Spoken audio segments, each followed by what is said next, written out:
കർത്താവായ യേശുക്രിസ്തുവിന്റെ നാമത്തിൽ സ്നേഹവന്ദനം. കഴിഞ്ഞ നാളുകളിൽ ഞങ്ങളെ ഓർത്ത് പ്രാർത്ഥിച്ച എല്ലാവർക്കും നന്ദി പറയുന്നു. തുടർന്നും നിങ്ങളെ ഓർത്ത് പ്രാർത്ഥിക്കണം. ജോഫിയെയും, ഞങ്ങൾക്കിപ്പോൾ 3 മക്കളാണുള്ളത്.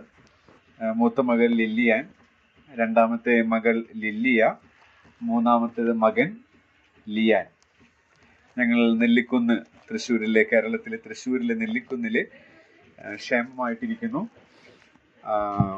നിങ്ങളെ, പ്രത്യേകിച്ച് അങ്കിളിനെയും ആൻറ്റിയെയും ഞങ്ങൾ സഭയായിട്ട് എല്ലാ മാസത്തിലും എല്ലാ ചൊവ്വാഴ്ച ദിവസങ്ങളിൽ പ്രാർത്ഥിക്കാറുണ്ട്. അവിടെ ലിസ്റ്റ് ഞങ്ങൾക്ക് ഇങ്ങനെ പ്രദർശിപ്പിക്കും. ആ രീതിയിൽ കർത്താവിൽ ഞങ്ങൾ സന്തോഷമായിരിക്കുന്നു. നിങ്ങൾ ഞങ്ങളെ ഓർത്ത് പ്രാർത്ഥിക്കണമെന്ന് അപേക്ഷിക്കും. ഞങ്ങൾ ഇന്ന് കർത്താവ് അനുവദിക്കുകയാണെങ്കിൽ തിരിച്ച് തൃശ്ശൂരിലേക്ക് പോകും. യാത്രയിലെ ക്ഷേമത്തിനായിട്ടും നിങ്ങൾ പ്രാർത്ഥിക്കണമേ. നമ്മളിവിടെ കടന്നു വന്നപ്പോൾ പ്രിയ അങ്കിൾ സ്തോത്രം ചെയ്ത സമയത്ത് തുടക്കത്തിൽ പറഞ്ഞ വാക്കുകളെല്ലാം തന്നെ ഇന്നത്തെ സന്ദേശത്തിന് എന്നെ ബലപ്പെടുത്തിയതായിരുന്നു. അങ്കിള് തുടങ്ങിയത് തന്നെ സ്വർഗസ്ഥനായ പിതാവേ, അബ്ബാ പിതാവേ, ആ രീതിയിലുള്ള പിതാവേ എന്ന് പറയുന്ന പ്രയോഗങ്ങൾ ഉപയോഗിച്ചുകൊണ്ടാണ് സ്തോത്രം ചെയ്യാനിടയായിട്ട് തീർന്നത്. അത് തന്നെയാണ് ഞാൻ ഇന്ന് നിങ്ങളുമായിട്ട് പങ്കുവയ്ക്കാൻ ആഗ്രഹിക്കുന്നത്.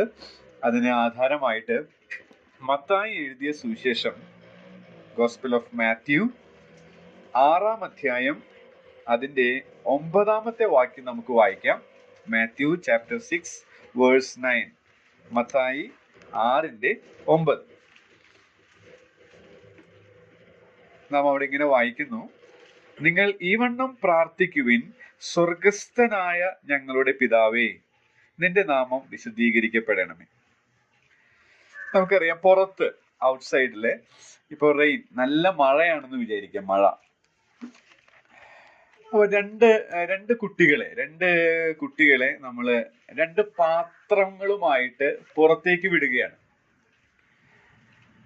അതില് മഴ കഴിഞ്ഞ് അവർ അകത്തേക്ക് വന്നപ്പോൾ ഒരു കുട്ടിയുടെ പാത്രത്തിൽ നിറയെ വെള്ളമാണ്, ജലമാണ്, വാട്ടറാണ്. എന്നാൽ മറ്റേ കുട്ടിയുടെ പാത്രത്തിൽ വെള്ളമില്ല. എന്തായിരിക്കാം കാരണം? ഒരു കുട്ടിയുടെ കയ്യിലുണ്ടായിരുന്ന പാത്രത്തിൽ നിറയെ വെള്ളം, ജലം, തണ്ണി. എന്നാൽ മറ്റേ കുട്ടിയുടെ പാത്രത്തിൽ ജലമില്ല, തണ്ണിയില്ല. എന്തായിരിക്കാം കാരണം? നമുക്കറിയാം, 2 കുട്ടികളെയും നമ്മൾ പുറത്തേക്ക് വിട്ടു. 2 കുട്ടികൾക്കും ഒരുപോലെ മഴ കിട്ടി. മഴയുടെ അളവ്, ആ വെള്ളത്തിന്റെ അളവ് ഈക്വൽ ആയിരുന്നെങ്കിലും ഒരു കുട്ടി പാത്രം തുറന്നു പിടിച്ചു, ഓപ്പൺ ആക്കി പിടിച്ചു. മറ്റേ കുട്ടി പാത്രം കമഴ്ത്തി പിടിച്ചു. തുറന്നു പിടിച്ച കുട്ടിയുടെ പാത്രത്തിൽ ജലം നിറഞ്ഞപ്പോൾ കമഴ്ത്തി വെച്ച കുട്ടിയുടെ പാത്രത്തിൽ വെള്ളം കിട്ടിയില്ല. ദൈവവചനം നാം കേൾക്കുമ്പോൾ മഴയത്ത് തുറന്നു വെച്ച പാത്രം പോലെ നിന്ന കുട്ടിയുടെ ആറ്റിറ്റ്യൂഡ്, മനോഭാവം നമുക്കുണ്ടായിരിക്കണം.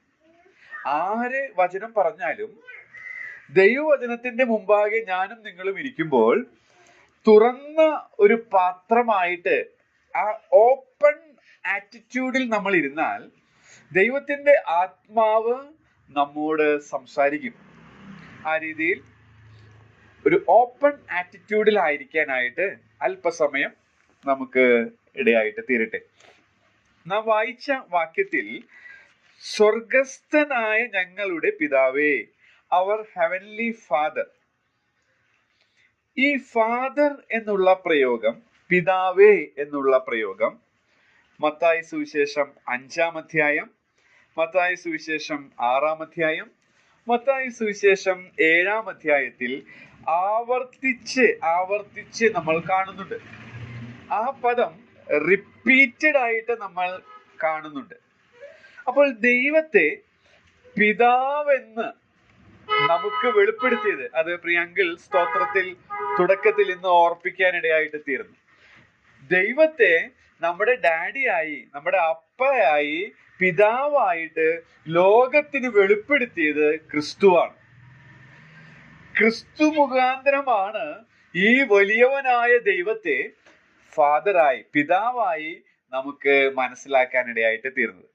ഇന്ന് രാവിലെ ആരെങ്കിലും ദൈവത്തെ പിതാവായിട്ട് അനുഭവിക്കാത്തവരായി, അറിയാത്തവരായിട്ട് ഇവിടെ ഇരിക്കുന്നുണ്ടെങ്കിൽ തീർച്ചയായും നിങ്ങൾ ഈ ദൈവത്തെ ക്രിസ്തു മൂലം അറിയാനിടയായിട്ട് തീരണം. എങ്കിൽ മാത്രമേ നിങ്ങൾക്ക് ദൈവത്തെ പിതാവേ എന്ന് വിളിക്കാനായിട്ട് സാധിക്കുകയുള്ളൂ. ഗലാത്യ ലേഖനത്തിൽ 3:26 എടുത്തു വായിക്കണമെന്നില്ല, അപ്പോസ്തലനായ പൗലോസ് പറയുകയാണ്, ദൈവം എങ്ങനെയാ നമ്മുടെ പിതാവായത് എന്നുള്ളത് വ്യക്തമായി ഗലാത്യരോട് പറയുകയാണ്.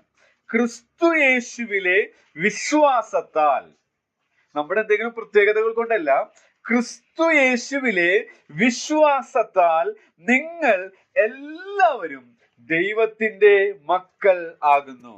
അപ്പോ ദൈവത്തിന്റെ മക്കൾ എന്ന് പറഞ്ഞാൽ ദൈവം നമ്മുടെ പിതാവ്. അപ്പൊ ദൈവത്തെ പിതാവായിട്ട് കൺസിഡർ ചെയ്യാൻ അല്ലെങ്കിൽ അറിയാനായിട്ട് നമുക്ക് ഇടയായിട്ട് തീർന്നത് ക്രിസ്തു മുഖാന്തരമാണ്, ക്രിസ്തു യേശുവിലെ വിശ്വാസം മുഖാന്തരം. അപ്പൊ ക്രിസ്തു യേശുവിൽ വിശ്വസിച്ച് ദൈവത്തെ പിതാവായി അറിയാത്ത ആരെങ്കിലും ഉണ്ടെങ്കിൽ ഇന്ന് നിങ്ങളുടെ ഹൃദയം ക്രിസ്തുവിനായി കൊടുത്താൽ നിങ്ങൾക്കും ഈ ദൈവത്തെ പിതാവായിട്ട് അറിയാൻ സാധിക്കും. എനിക്കറിയാം ഇവിടെ ഇരിക്കുന്ന മിക്കവരും തന്നെ ദൈവത്തെ പിതാവായി അറിഞ്ഞവരാണ്. ദൈവത്തിന് സ്തോത്രം. അങ്ങനെയുള്ള നമ്മുടെ സ്വർഗസ്ഥനായ പിതാവിന്റെ ഒരുപാട് പ്രത്യേകതകൾ ഈ ഭാഗത്ത് നമുക്ക് വായിക്കാനായിട്ട് സാധിക്കുന്നുണ്ട്. ആ പ്രത്യേകതകൾ ഒരുപാട് ആത്മീക സത്യങ്ങൾ നമ്മെ പഠിപ്പിക്കുന്നുണ്ട്. അതാണ് ഇന്ന് നിങ്ങളുമായിട്ട് പങ്കിടാം എന്ന് ഞാൻ വിചാരിക്കുന്നത്. നമ്മുടെ പിതാവിന്റെ പ്രത്യേകതകൾ എന്തൊക്കെയാണ്? യാക്കോബ് പറയുന്നത് വെളിച്ചങ്ങളുടെ പിതാവ് എന്നാണ്. പൗലോസ് പറയുന്നത് മനസ്സലിവുള്ള പിതാവ് എന്നുള്ളതാണ്. ലൂക്കോസും അത് തന്നെ പറയുന്നുണ്ട്. എന്നാൽ ഇവിടെ ഈ സുവിശേഷത്തിൽ മത്തായി പറയുന്ന ചില പ്രയോഗങ്ങൾ, ഈ ദൈവത്തെ കുറിച്ചിട്ടുള്ളത്, പിതാവിനെ കുറിച്ചിട്ടുള്ളത് നിങ്ങൾക്ക് അറിവുള്ളത് തന്നെ ഒന്ന് ഓർമ്മപ്പെടുത്താൻ ഞാൻ ആഗ്രഹിക്കുന്നു. ഒന്നാമതായിട്ട് മത്തായി 6:9 നാം വായിച്ചു, സ്വർഗസ്ഥനായ ഞങ്ങളുടെ പിതാവേ.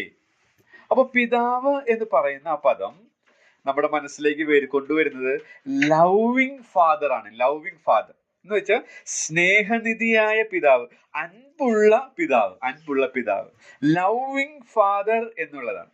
അപ്പൊ നാം പ്രാർത്ഥിക്കാനായിട്ട് വരുമ്പോൾ, കർത്താവിന് വർഷിപ്പ് ചെയ്യാൻ, ആരാധിക്കാനായിട്ട് വരുമ്പോൾ, ലോർഡ്സ് ടേബിൾ കർത്താവിന്റെ മേശയിൽ പങ്കെടുക്കാനായിട്ട് വരുമ്പോൾ, നാം കർത്താവിന്റെ സന്നിധിയിലേക്ക് വരുമ്പോൾ നമ്മെ സ്നേഹിക്കുന്ന ഒരു പിതാവാണ് നമുക്കുള്ളത് എന്നുള്ളത് നാം വിശ്വസിച്ച് വേണം വരാൻ.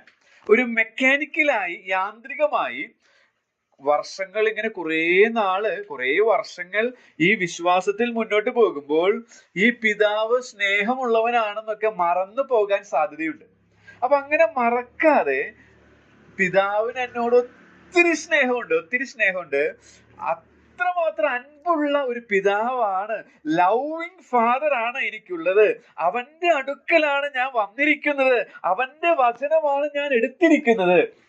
ആ വിശ്വാസം ഓരോ തവണ ദൈവത്തിന്റെ സന്നിധിയിൽ വരുമ്പോൾ നമ്മെ ഭരിക്കേണ്ടത് ആവശ്യമാണ്. യോഹന്നാന്റെ സുവിശേഷം 17-ാം അധ്യായത്തിന്റെ 23-ാമത്തെ വാക്യം, യോഹന്നാൻ 17:23 അവിടെ നാം വായിക്കുന്നത് ഇങ്ങനെയാണ്, നീ എന്നെ അയച്ചിരിക്കുന്നുവെന്നും നീ എന്നെ സ്നേഹിക്കുന്നത് പോലെ അവരെയും സ്നേഹിക്കുന്നുവെന്നും ലോകമറിവാൻ. നോക്കുക, അവിടെ കർത്താവിന്റെ പ്രാർത്ഥനയിൽ, ക്രിസ്തുവിന്റെ പ്രാർത്ഥനയിൽ കർത്താവ് പറയുകയാണ്, നീ എന്നെ അയച്ചു, പിതാവേ അങ്ങ് എന്നെ അയച്ചു എന്നും അങ്ങ് എന്നെ, അതായത് പുത്രനെ സ്നേഹിക്കുന്നത് പോലെ അവരെയും സ്നേഹിക്കുന്നു. അപ്പൊ ഇവിടെ അവരെ എന്ന് പറയുന്നത് നമ്മളാണ്. അപ്പൊ എന്താ ഇതിന്റെ അർത്ഥം? പിതാവായ ദൈവം കുമാരനായ ദൈവത്തെ എങ്ങനെ സ്നേഹിക്കുന്നുവോ അങ്ങനെ തന്നെ നമ്മെ സ്നേഹിക്കുന്നു. അത് എത്രയോ വലിയ ആശ്വാസമാണ്. ഇത് ശരിക്കും നിങ്ങൾ ടേസ്റ്റ് ചെയ്തിട്ടുണ്ടോ? രുചിച്ചറിഞ്ഞിട്ടുണ്ടോ? നമുക്കറിയാം, നമ്മുടെ ഫാദർ, നമ്മുടെ അപ്പച്ചൻ അല്ലെങ്കിൽ നമ്മുടെ പിതാവ്, നമ്മുടെ ഡാഡി നമ്മെ സ്നേഹിക്കുന്നുവെന്ന് മറ്റൊരാൾ വന്ന് പറഞ്ഞിട്ടല്ല നമ്മൾ അറിയുന്നത്. നമ്മുടെ പിതാവ് നമ്മെ സ്നേഹിക്കുന്നുവെന്ന് മറ്റൊരാൾ വന്ന് പറഞ്ഞിട്ടല്ല നമ്മൾ അറിയുന്നത്. പിന്നെ എങ്ങനെ അറിയുന്നത്?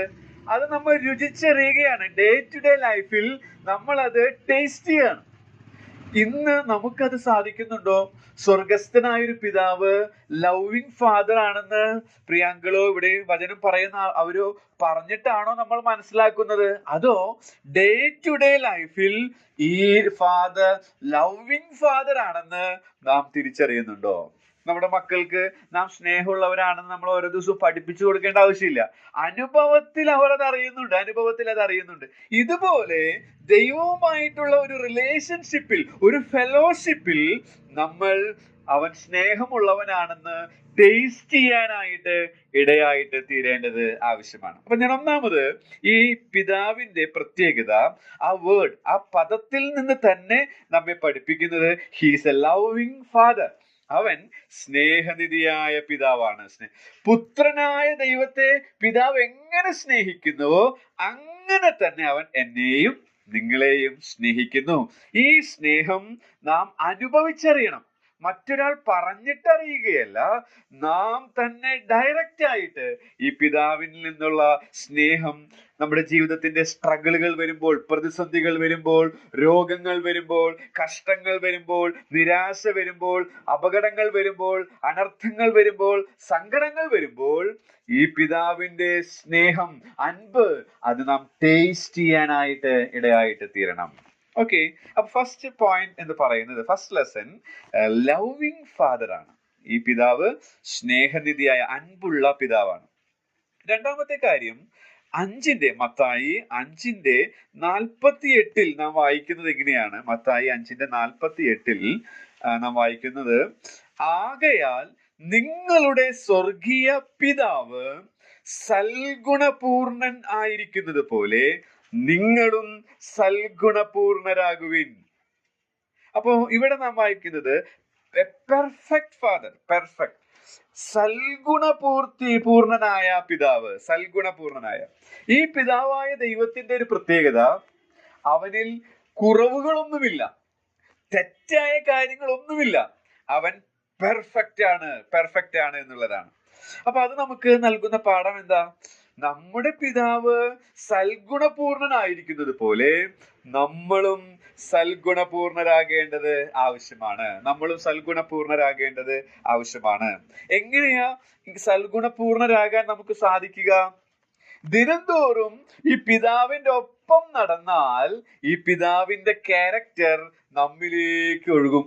അങ്ങനെ ആ പിതാവിന്റെ ക്യാരക്ടർ നമ്മിൽ വരുമ്പോൾ ആ പിതാവിന്റെ ഗുണഗണങ്ങൾ നമ്മിൽ നിന്ന് വെളിപ്പെടാനിടയായിട്ട് തീരും. അപ്പോൾ ഡേ ടു ഡേ ലൈഫിൽ, അനുദിന ജീവിതത്തിൽ നമ്മുടെ പിതാവ് സൽഗുണപൂർണനാണ്, പെർഫെക്റ്റ് ആണ്. ഒരു തിന്മയും അവനിലില്ല, ഒരു തെറ്റായ കാര്യവും അവനിലില്ല. അവനെ ഫോളോ ചെയ്യുന്നുവെങ്കിൽ അവന്റെ നല്ല ക്യാരക്ടേഴ്സ് നമ്മിൽ വരാനിടയായിട്ട് തീരും. ഓക്കെ, ഈ ചന്ദനം എന്ന് പറയുന്ന ചന്ദനം, ആ ചന്ദനത്തെ നമ്മൾ ചാരിയാൽ ആ ചന്ദനത്തിന്റെ സ്മെല്ല് നമുക്ക് വരും എന്നാണ് ഒരു പഴമൊഴി. അപ്പോ ചന്ദനത്തെ നമ്മൾ ചാരിയാൽ ചന്ദനത്തിന്റെ സ്മെല്ല് നമുക്ക് കിട്ടുന്നത് പോലെ ഈ പിതാവായ പെർഫെക്റ്റ് ഫാദറായ ഈ സൽഗുണപൂർണനായ പിതാവിനോട് ചേർന്ന് ദിവസവും നടക്കുമ്പോൾ ആ പിതാവിന്റെ സ്മെൽ, ആ പിതാവിന്റെ ക്യാരക്ടർ നമ്മിലേക്ക് വരാനിടയായിട്ട് തീരും. നമ്മുടെ ജീവിതത്തിൽ അങ്ങനെയുള്ള ഗുണഗണങ്ങൾ വെളിപ്പെടുന്നുണ്ടോ? ഒരിക്കൽ ഒരു ഫാക്ടറിയിൽ, പെർഫ്യൂം ഫാക്ടറിയിൽ വർക്ക് ചെയ്യുന്ന ഒരു വ്യക്തി, ആ വ്യക്തി ചർച്ചിലേക്ക് വരുമ്പോൾ ആ വ്യക്തിയെ ഭയങ്കര സ്മെല്ലാണ്. ആ വ്യക്തിക്ക് ആ സ്മെല്ല് ഫീൽ ചെയ്യുന്നില്ല, പക്ഷേ ചുറ്റുള്ള എല്ലാവർക്കും അത് ഫീൽ അസഹനീയമാകും. അപ്പോൾ ചർച്ചിലെ എൽഡർ വിളിച്ചു പറഞ്ഞു, ഇനി മുതൽ ഇങ്ങനെ സ്മെല്ലായിട്ട് വരരുതെന്ന്. അപ്പോൾ അദ്ദേഹം പറഞ്ഞു, ആ സ്മെല്ല് എനിക്ക് ഫീൽ ചെയ്യുന്നില്ല, ഞാൻ എത്രമാത്രം വാഷ് ചെയ്തിട്ട് അവിടെ വരണേന്ന് അറിയാമോ? പക്ഷേ ആ സ്മെല്ല് എന്നിൽ നിന്ന് പോകുന്നില്ല. കാരണം ഞാൻ ജോലി ചെയ്യുന്നത് പെർഫ്യൂം ഫാക്ടറിയിലാണ്. പെർഫ്യൂം ഫാക്ടറിയിൽ വർക്ക് ചെയ്യുന്നത് കൊണ്ട് അവിടെ ഉണ്ടാക്കുന്ന പെർഫ്യൂമിന്റെ സ്മെല്ല് എന്നിൽ ഓൾറെഡി ഉണ്ട്. അത് ഞാൻ എത്രമാത്രം കളയാൻ ശ്രമിച്ചാലും എന്നിൽ നിന്ന് പോകുന്നില്ല. നമ്മെക്കുറിച്ചും ദൈവം ആഗ്രഹിക്കുന്നത് അത് തന്നെയാണ്. നമ്മുടെ പിതാവിനോട് കൂടെ നാം ചേർന്ന് നടക്കുമ്പോൾ ആ പെർഫ്യൂം ഫാക്ടറിയിൽ വർക്ക് ചെയ്യുന്ന വ്യക്തിയുടെ ദേഹത്ത് നിന്ന് ആ വാസന പുറപ്പെടുന്നത് പോലെ നമ്മിൽ നിന്നും ആ വാസന പുറപ്പെടും. അങ്ങനെയുള്ള വാസന പുറപ്പെടുന്നുണ്ടോ നമ്മുടെ ജീവിതത്തിൽ നിന്ന് എന്നുള്ളത് നാം സ്വയം പരിശോധിക്കേണ്ടത് ആവശ്യമാണ്. അപ്പൊ 2 കാര്യങ്ങൾ ഞാൻ പറഞ്ഞു. ഒന്ന്, ലവിങ് ഫാദർ ആണ്, പെർഫെക്റ്റ് ഫാദർ ആണ്. മൂന്നാമത്തെ കാര്യം എന്ന് പറയുന്നത് മത്തായി സുവിശേഷം 6-ാം അധ്യായത്തിന്റെ 4-ാമത്തെ വാക്യത്തിൽ കാണാൻ സാധിക്കും. മത്തായി 6:4. നാം അവിടെ ഇങ്ങനെ വായിക്കുന്നു, രഹസ്യത്തിൽ കാണുന്ന നിന്റെ പിതാവ് നിനക്ക് പ്രതിഫലം തരും. രഹസ്യത്തിൽ കാണുന്ന നിന്റെ പിതാവ് നിനക്ക് പ്രതിഫലം തരും. 4-ാമത്തെ വാക്യം. അപ്പൊ അവിടെ പ്രതിഫലം തരും വളരെ ഡയറക്റ്റ് ആയിട്ട് കൊടുത്തിരിക്കുകയാണ്, പ്രതിഫലം തരും. അപ്പൊ ഈ പിതാവിന് ഒരു പ്രത്യേകത റിവാർഡ് ഗിവിംഗ് ഫാദർ ആണ്. എന്ന് വെച്ചാൽ പ്രതിഫലം നൽകുന്ന പിതാവാണ് ഈ പിതാവ്. പ്രതിഫലം നൽകുന്ന പിതാവാണ്. എന്തിനാ പ്രതിഫലം നൽകുക? നമുക്കറിയാം പ്രതിഫലം നൽകുന്നത് എങ്ങനെയാ, എന്തിനാ പ്രതിഫലം നൽകുന്നത്? പ്രതിഫലം അല്ലെങ്കിൽ റിവാർഡ് കിട്ടുന്നത് നമ്മൾ വർക്ക് ചെയ്യുമ്പോഴാണ്, അല്ലെ? ഒരു മാസം വർക്ക് ചെയ്യുമ്പോൾ നമുക്ക് സാലറി കിട്ടും, ഒരു ദിവസം ജോലി ചെയ്യുമ്പോൾ നമുക്ക് കൂലി കിട്ടും. അപ്പൊ ഇവിടെ പ്രാർത്ഥനയോടുള്ള ബന്ധത്തിൽ, ഭിക്ഷ കൊടുക്കുന്നതിനോ കർത്താവിന് ഗിവിങ് ചെയ്യുന്നതിനോടുള്ള ബന്ധത്തിലാണ് പറയുന്നത്. എന്നാൽ ഈ പിതാവിന്റെ ഒരു പ്രത്യേകതയായിട്ട് നമുക്ക് എടുക്കാനായിട്ട് സാധിക്കും, അവൻ റിവാർഡ് നൽകുന്നവനാണ്, പ്രതിഫലം നൽകുന്നവനാണ്. 1 കൊരിന്ത്യർ 3-ാം അധ്യായത്തിൽ വരുമ്പോൾ അതിന്റെ 8, 10, 12 വാക്യങ്ങൾ, 1 കൊരിന്ത്യർ 3:8, 10, 12 വാക്യങ്ങൾ നാം വായിക്കുമ്പോൾ നമ്മുടെ അധ്വാനം അല്ലെങ്കിൽ നമ്മുടെ വർക്ക്, നമ്മുടെ പണി, അതെങ്ങനെ, നമ്മുടെ വേല അതെങ്ങനെ ആയിരിക്കണം എങ്കിലേ പ്രതിഫലം കിട്ടൂ എന്നുള്ളത് അവിടെ കാണാനായിട്ട് സാധിക്കുന്നുണ്ട്. 1 കൊരിന്ത്യർ 3:8, 10, 12 വാക്യങ്ങൾ. നാം അവിടെ 8-ാം വാക്യത്തിൽ വായിക്കുന്നത് 1 കൊരിന്ത്യർ 3:8, നടുന്നവനും നനയ്ക്കുന്നവനും ഒരുപോലെ ഓരോരുത്തനെ താന്റെ അധ്വാനത്തിനൊത്തവണ്ണം കൂലി കിട്ടും. അപ്പോ അധ്വാനത്തിനാണ് കൂലി, അധ്വാനത്തിനാണ് റിവാർഡ് എന്നുള്ളത് അവിടെ വ്യക്തമാണ്. ഇനി നാം പറഞ്ഞതുപോലെ 10-ാമത്തെ വാക്യത്തിൽ വായിക്കുമ്പോൾ 1 കൊരിന്ത്യർ 3:10, എനിക്ക് ലഭിച്ച ദൈവകൃപയ്ക്കൊത്തവണ്ണം ഞാൻ ജ്ഞാനമുള്ള ഒരു പ്രധാന ശില്പിയായി അടിസ്ഥാനം ഇട്ടിരിക്കുന്നു. മറ്റൊരുത്തൻ മീതെ പണിയുന്നു. താൻ എങ്ങനെ പണിയുന്നു, വെരി ഇമ്പോർട്ടന്റ് ആണ്, എങ്ങനെ പണിയുന്നു എന്ന് ഓരോരുത്തരും നോക്കിക്കൊള്ളട്ടെ. അപ്പൊ നമ്മുടെ പിതാവ് പ്രതിഫലം നൽകുന്നവനാണ്. പ്രതിഫലം നൽകണമെന്ന് പറയുമ്പോൾ നാം അധ്വാനിക്കേണ്ടത് ആവശ്യമാണ്. ആ അധ്വാനം വെറുതെ അധ്വാനിച്ചേ പോരാ, എങ്ങനെ പണിയുന്നു, ദൈവിക പ്രമാണപ്രകാരം വേണം പണിയാനായിട്ട്. മാത്രമല്ല അതെങ്ങനെ പണിയണം എന്നുള്ളത് 12-ൽ പറയുന്നു. 3:12 വാക്യത്തിൽ നാം വായിക്കുന്നത്, ആ അടിസ്ഥാനത്തിന്മേൽ ആരെങ്കിലും പൊന്ന്, വെള്ളി, വിലയേറിയ കല്ല്, മരം, പുല്ല്, വൈക്കോൽ എന്നിവ പണിയുന്നുവെങ്കിൽ അവനവന്റെ പ്രവൃത്തി വെളിപ്പെട്ടു വരും.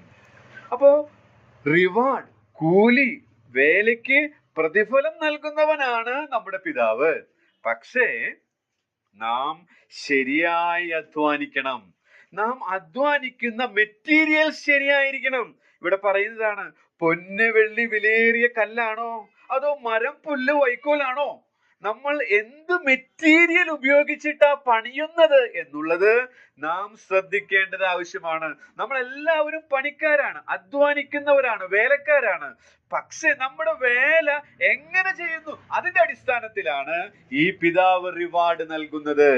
അപ്പൊ അതുകൊണ്ട് ഇന്ന് നമ്മുടെ വേലകൾ എങ്ങനെയുള്ളതാണ്, നമ്മുടെ ആറ്റിറ്റ്യൂഡ് ശരിയാണോ, ഇവിടെ മത്തായി 6 പറയുന്നത് പോലെ മറ്റുള്ളവരുടെ അപ്രീസിയേഷൻ, മറ്റുള്ളവരുടെ ബഹുമാനം, മറ്റുള്ളവരുടെ ആദരവ്, പേരിന് പ്രശസ്തിക്ക് വേണ്ടിയാണോ നമ്മൾ ചെയ്യുന്നത്? അതോ രഹസ്യത്തിൽ കാണുന്ന ഒരു ഫാദർ ഉണ്ട്, അതുകൊണ്ട് കപടതയൊന്നുമില്ലാതെ എനിക്ക് ചെയ്യണം എന്നുള്ള ശരിയായ ആറ്റിറ്റ്യൂഡിലാണോ നമ്മൾ വർക്ക് ചെയ്യുന്നത്? അതിന് പ്രതിഫലം നൽകുന്ന, റിവാർഡ് നൽകുന്ന ഫാദർ, പിതാവാണ് നമുക്ക് ഉള്ളത്. 3 കാര്യങ്ങൾ ഞാൻ പറഞ്ഞു. ഒന്ന്, അവൻ ലവിങ് ഫാദർ ആണ്. Loving father. മറ്റുള്ളവർ പറഞ്ഞിട്ടല്ല അവൻ ലവിങ് ഫാദർ ആണ് അറിയേണ്ടത്, നാം തന്നെ അത് എക്സ്പീരിയൻസ് ചെയ്യണം. രണ്ടാമത്, അവൻ പെർഫെക്റ്റ് ഫാദർ ആണ്. അവനോട് ചേർന്ന് നടക്കുമ്പോൾ ആ പെർഫെക്ഷൻ നമുക്കും അവൻ നൽകും. മൂന്നാമത്, റിവാർഡ് ഗിവിംഗ് ഫാദർ ആണ്. അവൻ പ്രതിഫലം നൽകുന്നതാണ്. അതുകൊണ്ട് നാം അലസരാകരുത്. ശരിയായ മെറ്റീരിയൽ ഉപയോഗിച്ച് പണിയാനിടയായിട്ട് തീരേണ്ടത് ആവശ്യമാണ്. അതേ വാക്യത്തിൽ തന്നെ മറ്റൊരു കാര്യം നമുക്ക് കാണാം. മത്തായി 6:4 തന്നെ മറ്റൊരു കാര്യം നാം വായിക്കുന്നു. രഹസ്യത്തിൽ കാണുന്ന നിന്റെ പിതാവ് നിനക്ക് പ്രതിഫലം തരും. രഹസ്യത്തിൽ കാണുന്ന, അപ്പോ കാണുന്ന പിതാവ്, സീയിങ് ഫാദർ. അവൻ കാണുന്നവനാണ് എന്നുള്ളത് നമുക്ക് ഇവിടെ കാണാനായിട്ട് സാധിക്കുന്നുണ്ട്. കാണുന്ന പിതാവ്. പുറപ്പാട് പുസ്തകം 2-ാം പുസ്തകത്തില് നാം വായിക്കുന്നത്, എടുത്തു വായിക്കേണ്ട 3:7 ഇസ്രയേൽ മക്കൾ മിസ്രൈമിലാണ്, ഈജിപ്തിലാണ്. ആ ഈജിപ്തിൽ അവരുടെ കഷ്ടത, അവരുടെ ഞെരുക്കം കർത്താവ് കണ്ടതായിട്ട് മോശയോട് പറയുന്നുണ്ട്. അവർ അനുഭവിക്കുന്ന കഷ്ടതകളും ബുദ്ധിമുട്ടുകളും ഞെരുക്കങ്ങളും ഞാൻ കണ്ടു എന്നുള്ളത് നാം പുറപ്പാട് പുസ്തകം 3:7 വായിക്കുന്നുണ്ട്. അപ്പൊ കാണുന്ന പിതാവാണെന്ന് പറയുമ്പോൾ നമ്മുടെ ഉള്ള അവസ്ഥ, നാം ആയിരിക്കുന്ന സിറ്റുവേഷൻ, നമ്മുടെ സർക്കംസ്റ്റൻസസ്, നമ്മുടെ സാഹചര്യങ്ങൾ എല്ലാം ശരിക്കും കാണുന്നവനാണ് അവൻ എന്നുള്ളത് നമുക്ക് ആശ്വാസം നൽകുന്ന ഒരു കാര്യമാണ്. അപ്പൊ ഈ പിതാവിന്റെ മറ്റൊരു പ്രത്യേകത, ഹീസ് എ സീയിങ് ഫാദർ. അവൻ ശരിക്കും നമ്മെ കാണുന്നവനാണ്. അത് നമ്മെ ഓർപ്പിക്കുന്ന മറ്റൊരു സത്യം, ഒരു കോയിൻ 2 സൈഡ്സ് ഉള്ളത് പോലെ, ഒരു സൈഡിൽ നമ്മുടെ കഷ്ടതയും ബുദ്ധിമുട്ടും ഒക്കെ അവൻ കാണുന്നുണ്ട്, മറ്റൊരു സൈഡിൽ നമ്മുടെ ലൈഫിലെ അലക്ഷ്യമായിട്ടാണോ നാം ജീവിക്കുന്നത്, മോശമായിട്ടാണോ നാം ജീവിക്കുന്നത്, നമ്മുടെ പാതകളൊക്കെ ശരിയായിട്ടുള്ളതാണോ, നേരെയുള്ളതാണോ, ഇതും അവൻ കാണുന്നുണ്ട് എന്നുള്ളത് കുറെ കൂടെ അവനെ ഭയപ്പെടുവാൻ നമ്മെ സഹായിക്കേണ്ടത് ആവശ്യമാണ്. അപ്പോ ഹീസ് എ സീയിങ് ഫാദർ. കൂടുതൽ ഞാൻ എക്സ്പ്ലെയിൻ ചെയ്യാൻ ആഗ്രഹിക്കുന്നില്ല. ഇനി നാം 8-ാം വാക്യത്തിലേക്ക് വരുമ്പോൾ, മത്തായി 6:8 നാം വായിക്കുന്നത്, ഈ പിതാവിന്റെ മറ്റൊരു പ്രത്യേകത നാം വായിക്കുന്നുണ്ട്. മത്തായി 6:8 നിങ്ങൾക്ക് ആവശ്യമുള്ളത് ഇന്നതെന്ന് നിങ്ങൾ യാചിക്കും മുമ്പേ നിങ്ങളുടെ പിതാവ് അറിയുന്നുവല്ലോ.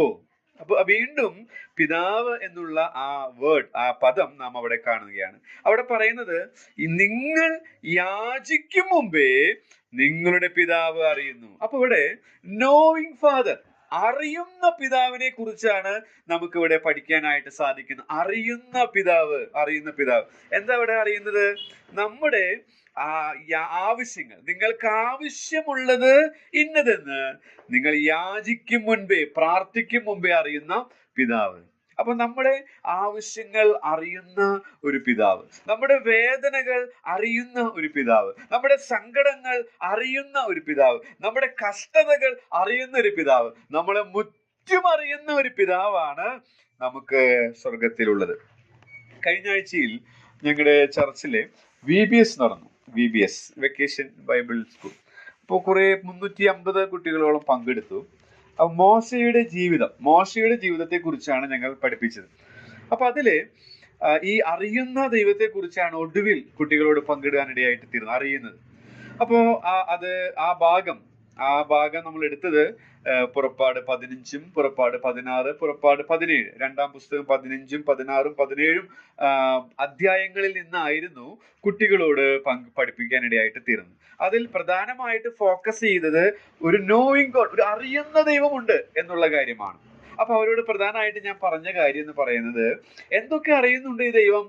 ഒന്നാമത് അവിടെ നാം വായിക്കുന്നത് ഇസ്രായേൽ മക്കളുടെ സഞ്ചാരം, പാതകൾ, നമ്മുടെ വഴികൾ അറിയുന്ന ഇസ്രായേൽ മക്കൾ മരുഭൂമിയിലൂടെ, ആ വിൽഡർനെസ്സിലൂടെ അവർ യാത്ര ചെയ്യുകയാണ്. ഈജിപ്തിൽ നിന്ന് ചെങ്കടൽ വഴി അവർ അത്ഭുതകരമായിട്ട് ഇപ്പോൾ മരുഭൂമിയിലെത്തി.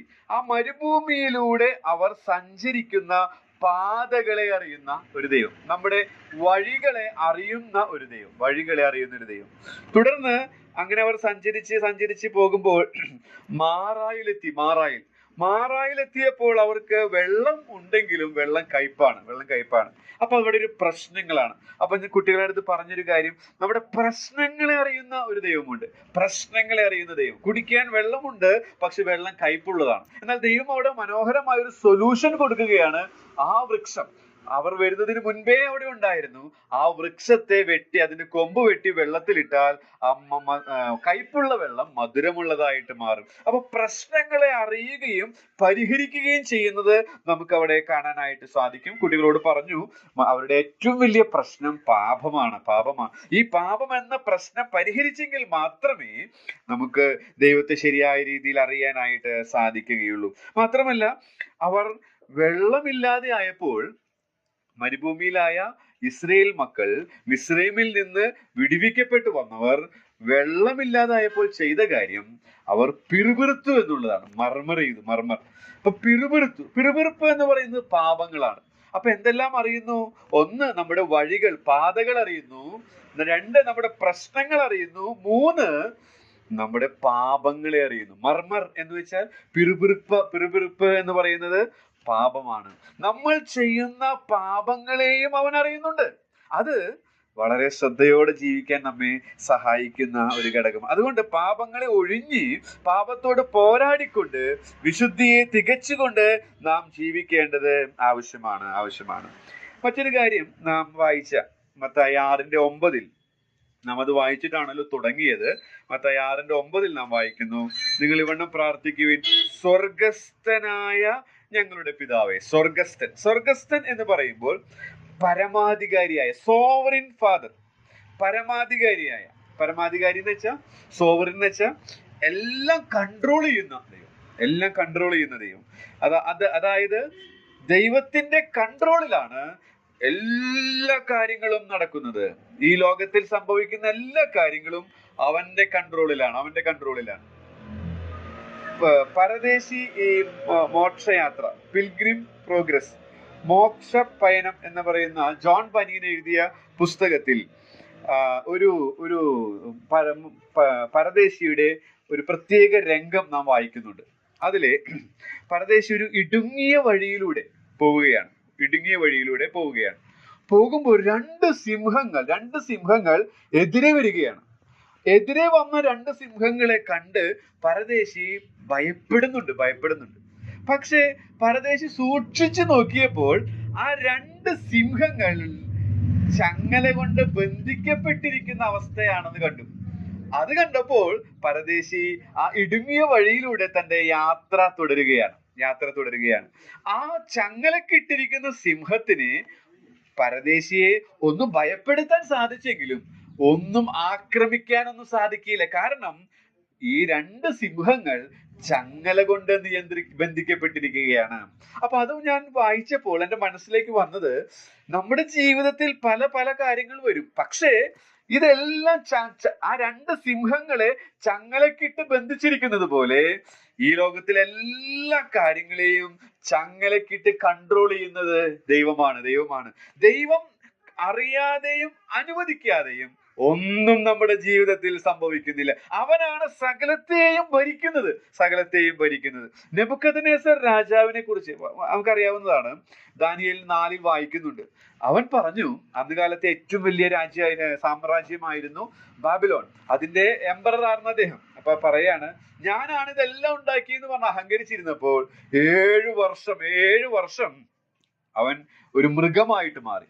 അങ്ങനെ മൃഗമായിട്ട് മാറി 4:30 വാക്യത്തിലാണ് അവന്റെ അഹങ്കാരത്തിന്റെ വാക്കുകൾ. ദാനിയേൽ 4:35 7 വർഷം കഴിഞ്ഞിട്ട് താൻ പറയുകയാണ്, സ്വർഗത്തിൽ ഒരു ദൈവമുണ്ട്, അവനാണ് സകലത്തെയും നിയന്ത്രിക്കുന്നത്. ഇന്ന് രാവിലെ നിങ്ങളുമായിട്ട് പങ്കിടാനായിട്ട് ഞാൻ ആഗ്രഹിച്ച ഒരു കാര്യം എന്ന് പറയുന്നത്, നമുക്കൊരു പിതാവുണ്ട്. നാം അങ്കിളിന്റെ സ്തോത്രത്തിൽ ഓർത്തതുപോലെ ക്രിസ്തുവാണ് അവനെ നമുക്ക് വെളിപ്പെടുത്തി തന്നത്. അതുകൊണ്ട് ഈ ഫാദറിനെ അറിയാൻ നമുക്ക് ഭാഗ്യം ലഭിച്ചു. ആദ്യം നാം സുവിശേഷം കേട്ടപ്പോഴാണ് അത് വിശ്വസിച്ചപ്പോഴാണ് സാധിച്ചെങ്കിലും ഇന്ന് നാം ഓരോ ദിവസവും ആ ഫാദറിന്റെ സ്നേഹം അനുഭവിക്കുകയാണ്. Is a loving father. അവൻ സ്നേഹനിധിയായ പിതാവ്. അതുകൊണ്ട് ധൈര്യമായിട്ട് എപ്പോഴും അവന്റെ അടുക്കിലേക്ക് വരാം. രണ്ടാമത്, ഈസ് എ പെർഫെക്റ്റ് ഫാദർ ആണ്. അവനോട് ചേർന്ന് നടന്നാൽ ആ പെർഫെക്ഷൻ നമുക്കും അനുഭവിക്കാൻ സാധിക്കും. അവൻ റിവാർഡ് നൽകുന്ന ഫാദർ ആണ്. റിവാർഡ് നൽകുന്നത് കൊണ്ട് നാം ചെയ്യുന്ന വേല അത് എന്ത് മെറ്റീരിയലാണ്, നമ്മുടെ ആറ്റിറ്റ്യൂഡ് എന്താണെന്നുള്ളത് ശ്രദ്ധിക്കേണ്ടത് ആവശ്യമാണ്. He's a seeing father. നമ്മുടെ ഉള്ള അവസ്ഥ അവൻ കാണുന്നുണ്ട്. അതുകൊണ്ട് ആശ്വസിക്കാം, അതോടൊപ്പം തന്നെ സൂക്ഷ്മതയോടെ ജീവിക്കാം. മാത്രമല്ല, ഈസ് എ നോയിങ് ഫാദർ. നമ്മുടെ പാപങ്ങൾ, നമ്മുടെ പ്രശ്നങ്ങൾ, നമ്മുടെ ആവശ്യങ്ങൾ, നമ്മുടെ പാതകൾ, നമ്മുടെ വഴികളൊക്കെ അവൻ അറിയുന്നുണ്ട്. മാത്രമല്ല, ഹിസ് എ സോവറിങ് ഫാദർ. അവൻ പരമാധികാരിയായത്, അവനാണ് സകലത്തെയും നിയന്ത്രിക്കുന്നത്. അവൻ ചങ്ങലക്കിട്ടാണ് എല്ലാം നിയന്ത്രിക്കുന്നത്. നാം നോക്കുമ്പോൾ ഒരു പക്ഷെ ഇങ്ങനെയൊക്കെയുള്ള കാര്യങ്ങൾ കാണുമ്പോൾ ഭയവും ഭീതിയും പ്രശ്നവും നിരാശയൊക്കെ വരാൻ സാധ്യതയുണ്ട്. എന്നാൽ ഒരു സ്വർഗത്തിൽ നമുക്കൊരു പിതാവ് ഉള്ളത് കൊണ്ട് നാം അനാഥരല്ല. അനാഥർക്കാണ് ഭയവും സംശയവും നിരാശയും, നാളെ എന്താകും, എങ്ങനെയാകും എന്നൊക്കെയുള്ള നിരാശയൊക്കെ ഉണ്ടാവുക. എന്നാൽ നമ്മൾ ഓർഫൻസ് അല്ല, നാം അനാഥരല്ല, നമുക്കൊരു പിതാവുണ്ട്. ആ സത്യം വിശ്വാസമായി നമ്മിൽ പരിണമിക്കുമ്പോൾ നമ്മുടെ ക്രിസ്തീയ ജീവിതം വളരെ ആനന്ദകരമാകും. അതിനായിട്ട് വചനം പറഞ്ഞ എന്നെയും കേട്ട നിങ്ങളെയും ദൈവത്തിന്റെ ആത്മാവ് സഹായിക്കട്ടെ. ഇങ്ങനെയൊരു അവസരം നൽകിയതിൽ പ്രിയ സഭയോടുള്ള നന്ദി അറിയിക്കുന്നു. ദൈവനാമം മഹത്വപ്പെടുമാറാകട്ടെ.